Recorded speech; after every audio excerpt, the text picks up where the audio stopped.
say your last name? Kazcmerik. Much easier than what it looks like. Kazcmerik. Yeah, my friends call me Danny Kaz for short. It was a nickname in junior high and then going into high school and never left. So. Okay, Danny Kaz. Yeah, that's the nickname. Right on. And how long you been a fitness trainer, coach? Like, Oh man, dude. Now I've been doing fitness my whole life, but I started training people part-time 89, full-time 91, 92, somewhere around there. Okay, so let's say, how long is 30 that? years.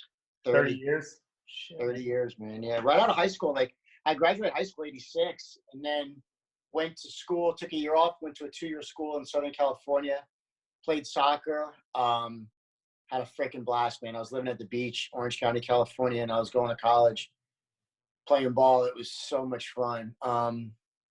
Went for 3 years, didn't play soccer my third year, broke the top of my foot. That sucked. But then I started, while I was doing that, I was working at a gym just selling memberships. And I'd already been training and I really got into it. I had been training since New Jersey in high school. So about 1985, I got real serious with it. And I was only 17.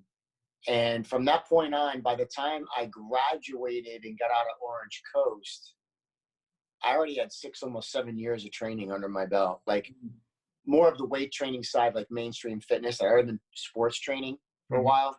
So it wasn't like anything new. This was just a new adjunct. And so I've been training people really since 91. I've been going at it since then. I bartended a little bit on and off during that time, but for the most part, 91 is when I went full time. Never look back. Yeah, it's all I've really done. So it's oh yeah, man.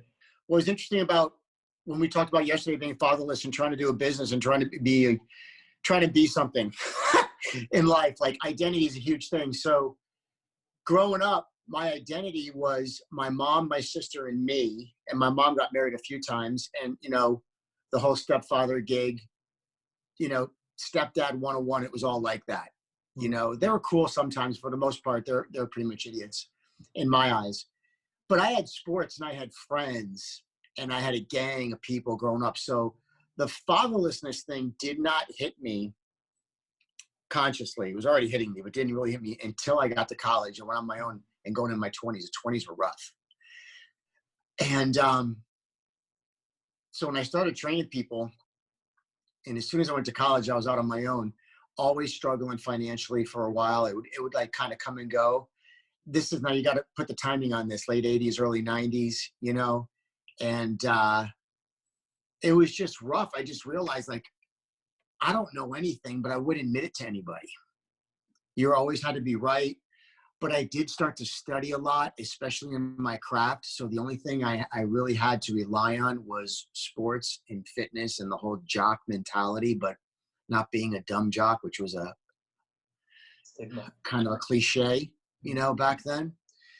And so I just started studying like crazy and training first and then nutrition and stuff later on. And I've just really never stopped since then.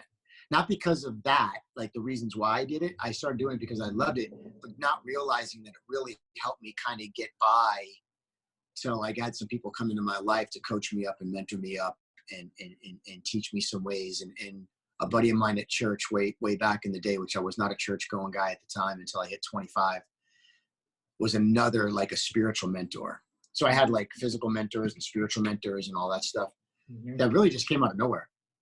Which was kind of cool, because it wasn't like I wasn't an unfriendly guy. I wasn't a complete idiot, a complete jerk, but I got along with most people. But when it came to social, like as I got older and you got past the high school thing and the college thing, I became socially inept a little bit because I was working all the time and studying all the time and trying to make a living and trying to figure out, you know, who the heck am I? And these mentors that came along out of nowhere, which I wasn't looking for, kind of sowed the seeds that really helped me kind of get to where I am now. And to be honest with you, man, I mean, I didn't really feel solid until I hit early 40s, like literally 10, 12 years ago. Like I didn't feel like I caught any ground or any traction or the confidence where I could actually, besides personal training, which was easy, like really mentor or coach somebody up. Yeah. If that makes sense. It was a slow process. Got that. So that well, first off, that's a real story, right? That a lot of people can resonate with. Yeah. And There's a lot of heartache and pain in there, a lot of women issues as well, because you don't know how to treat women because you just don't. I didn't. yeah, no, when you don't have a father to show you, it totally makes sense. Yeah. And so awesome. Well, thanks first off for sharing that. Yeah. And so let me ask you this: what is a coach to you? What do you see it as? I would say in order: teacher, leader, guider, or teacher, guider, leader, depending how you want to look at it personally.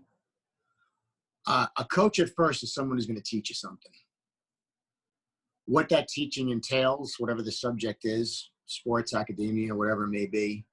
They call these people like life coaches. It's kind of a misnomer, I think, because I think every time you're coaching anybody, you're coaching them up in something in life anyway. So yeah, I would say teacher, and then I would say someone who guides you through this teaching process to become something or to learn something, and then hopefully lead you in the right direction as that's going on. It's kind of wrapped in leadership, but really you're being taught, you're being guided, and then you're being led in a certain direction, hopefully positive.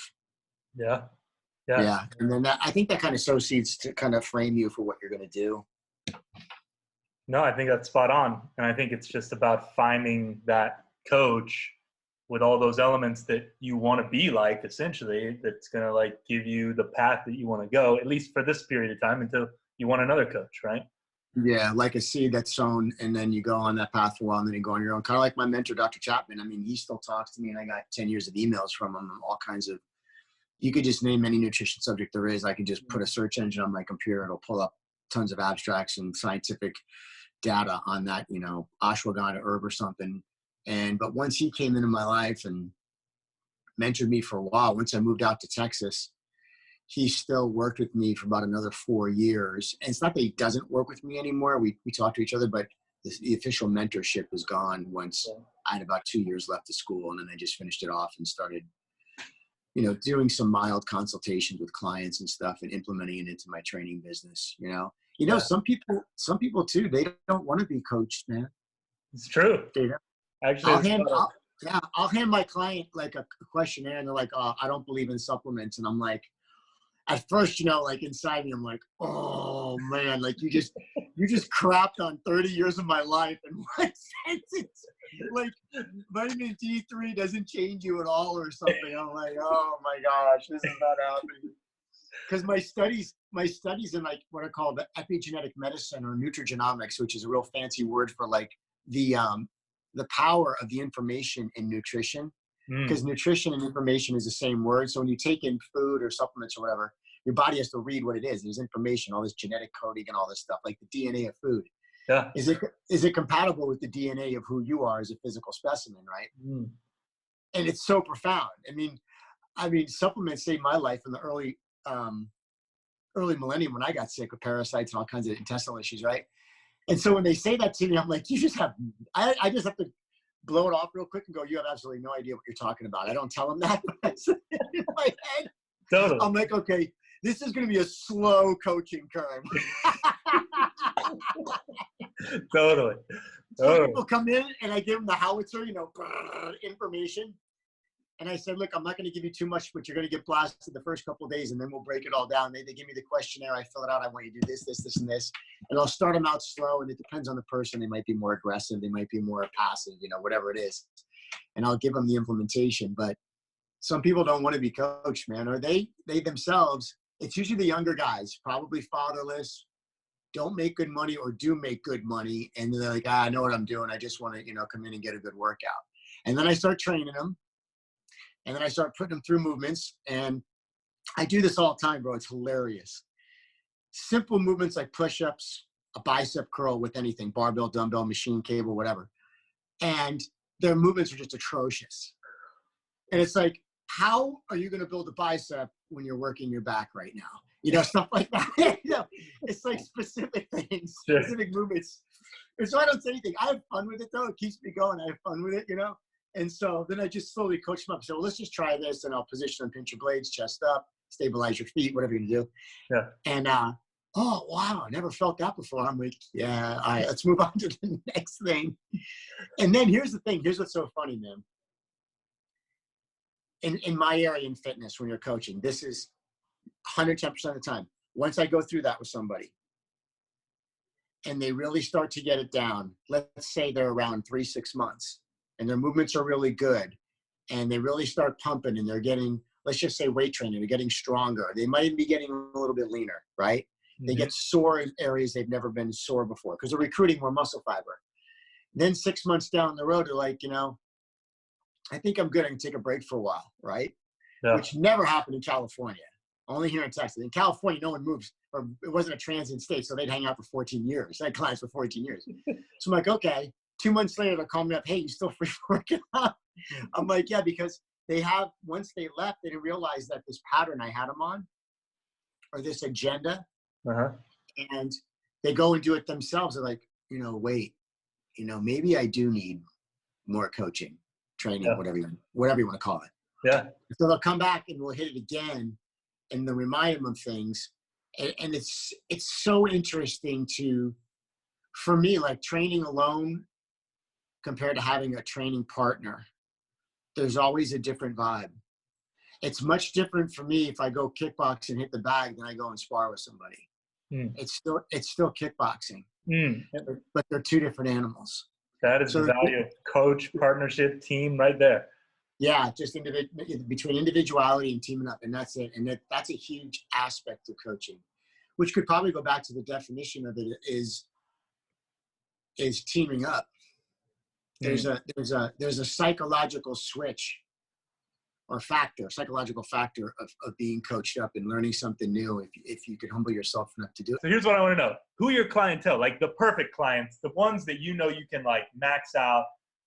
In what kind of results can you give them? Tell me.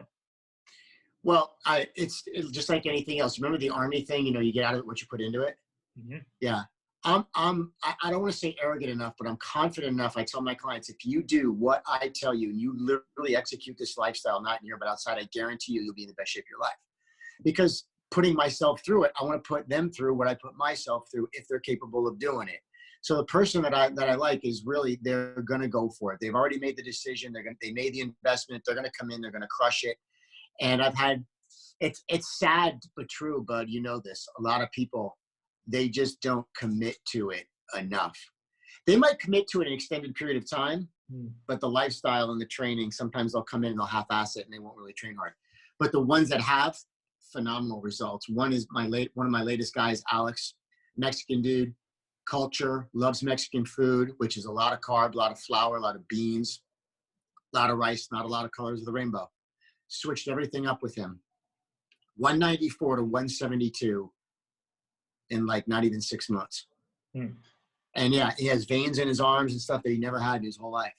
And he's still training with me. It's been almost 2 years. Wow. So the client that really commits that's obviously the best client that there is, man. I mean, it sounds simple, but it's true. Well, so this is like a huge factor in all of coaching, right? And I even assert that a lot of the game the coach brings is the ability to inspire that commitment. What do you say about that, or what do you hear? Man, that's the psychological profile or aspect of training and coaching. If you're in a one-on-one situation or a group environment, I think a group environment is probably easier to inspire because the ones that are not inspired, you don't have to worry about it because somebody in there will be. Yeah. So you still feel kind of like a coach because if you've ever been in a group environment and you bond with everybody, you're like, what the frick is going on right now, right?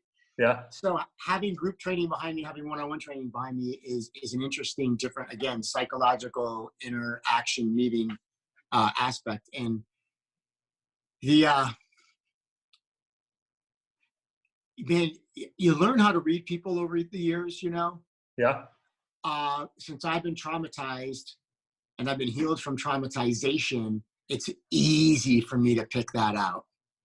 So my approach will come from that level of, okay, I got to handle this person easier in a certain way. To motivate people though, man, is I tell them to go on YouTube, not to get educated, but to get motivated by watching, the physiques that you like working out. Yeah. Watch them before you come and train. if you're a caffeine drinker, load up before you get here so you're fired up and ready to go. Mm. It's legit, man. It fires acetylcholine in the head, and it's nature's wonder drug. Mm. I don't know why they call it a drug. It's speed, but sugar can speed you up too from strawberries, like you said. So, it's not that bad as long as you do it in moderation. You'll crush yourself with it. And so I get them motivated by having them look or seek out what it is that they want with themselves, and then I'll bring it back into reality too. Like that's not the physique you're going to be able to do because that's not your genetics right there. Right. So, and sometimes that can be a harsh reality for people, but you have what you have. You just got to maximize what you have. So I try to maximize what they have. Mm. I got books of knowledge, man, that I can show them all the tricks of the trade, avoid all the pitfalls and the miss. They really crush it. They'll achieve those goals. It's very motivating. Just like I remember when I first started putting on muscle years ago, it was the most motivating thing ever because I was so skinny growing up. And then I found a way to do it. And I'm like, this is awesome. And then I just obsessed my life into it. And now I have all this stuff. And like when I did seminars for Zions, when I did the formulations for them a few years ago, and I traveled to Chicago and California and Florida and New York and Arizona, and I was able to do some seminars and record them, man, the questions would fly, dude. And it's like they have an entire internet to research. Mm. But again, it's the different dynamics still between one-on-one or one-on class. That personality that totally shifts the dynamic of everything, man. Instead of sitting in your room and going on Wikipedia or WebMD and looking up, what glutamine does for you. Oh man, it's a different animal when someone's showing you, teaching you, giving you life experience, and then talking about it with experience with other clients or with themselves. If this is your platform to the world, in the interest of at least forwarding coaching or the value of coaching, or it could just be around knowledge and what you're up to in life, your mission. What is it? What do you want to say? So all I can say is this, like when people come to me committed and they're ready to learn new things, really execute the lifestyle, I think I can be one of the best coaches around. Okay. When people lack commitment, I'll do what I can to drag them back into the river and get them flowing again into commitment. But again, the psychological factor, it's hard to do. This business just is what it is. So I would say if there was a client out there that needs to be coached and they're super committed and they really want to make a change, I'm the perfect guy.